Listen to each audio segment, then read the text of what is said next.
Life, episode 85. This week I'm reviewing Captain America, the Winter Soldier. So apparently summer movie season is now starting in early April. I'm anticipating by 2020, summer movie season will start somewhere around fall 2019. But this movie, I thoroughly might be a strong word, but I did very much enjoy 90% of it. In my opinion, not to set the bar too high, it's probably my favorite of the Avenger branch comic book movies.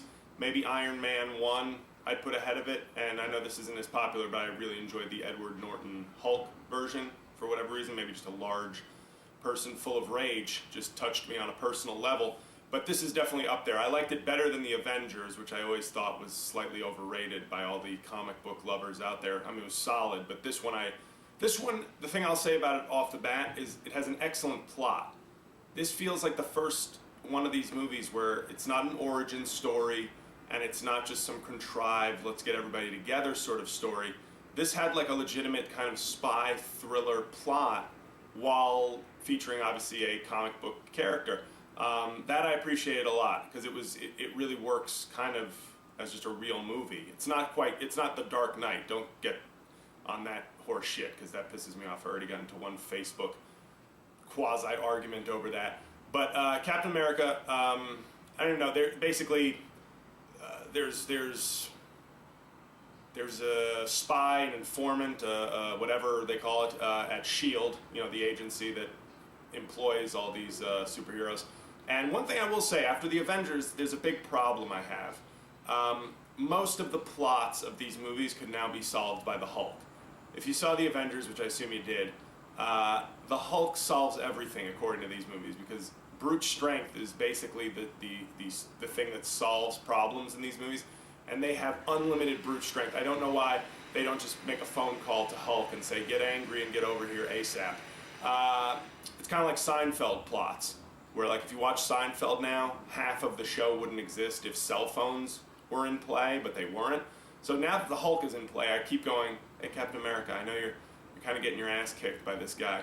Why don't you go get the Hulk? The guy who's kicking his ass half the movie is the Winter Soldier. I won't give anything about that, but very cool villain. There's very good villains in the movie. It's very well done. I like Scarlett Johansson. She looks good. There is a moment towards the end of the movie that's very Mission Impossible 2, and that was probably the first moment where I rolled my eyes and said, oh, come on. But other than that, very good movie. Anthony Mackie plays some character, and I can't keep track of all these fucking characters anymore. I wasn't into comic books. I just like good, fun movies. Anthony Mackie plays some sort of sidekick with electronic wings. I'm sure he exists in the comics somewhere. He's got to get a little more cut, though, because Chris Evans, who plays Captain America, really gets fucking huge for this movie. It's not quite Hugh Jackman Wolverine, because he's not that shredded, but he's very strong safety NFL built. And Anthony Mackie just looks like a guy who kind of does powerlifting and eats lots of sandwiches and french fries and power lifts. And for a superhero in this day and age, you want to get a little more lean. Get your CrossFit and paleo diet on, I guess. Sorry if you're hearing this construction. This fucking building is only taking 5 years to get built. What else can I say about the movie? Nerds, shut the fuck up, okay? And there's like two branches of nerds that are pissing me off, and they were all at the theater for this. The white nerds who are just your standard, but now they're very empowered. They're kind of like slutty chicks. They now feel very empowered because Hollywood is enabling their stupidity. And then black nerds, blurds, a term that was dropped on my Facebook yesterday, also annoying me in kind of a weird way because it's like they bring sort of the same sensibility of the white nerds, but just a little Def Comedy Jam hoopla along with it, and I'm just sitting there going, I hate both of you. That's it. A-. I know you probably weren't expecting that good a grade because I've been hedging, but A-. I thought it was borderline excellent. Little too long, but yeah, it's very good. So you don't need if you're gonna go see this movie, you don't need my recommendation, but I do give it. I'm sure it'll be a humongous hit. Last thing.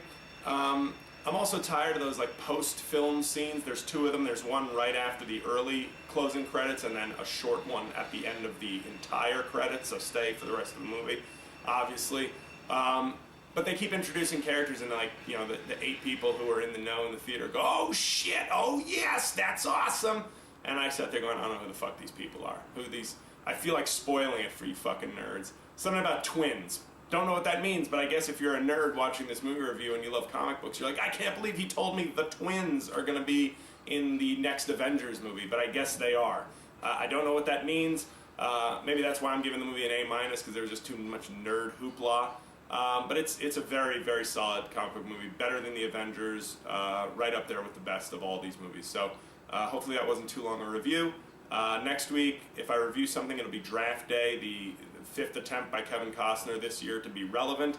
So have a good week. Enjoy Captain America. Subscribe to the channel. Bye.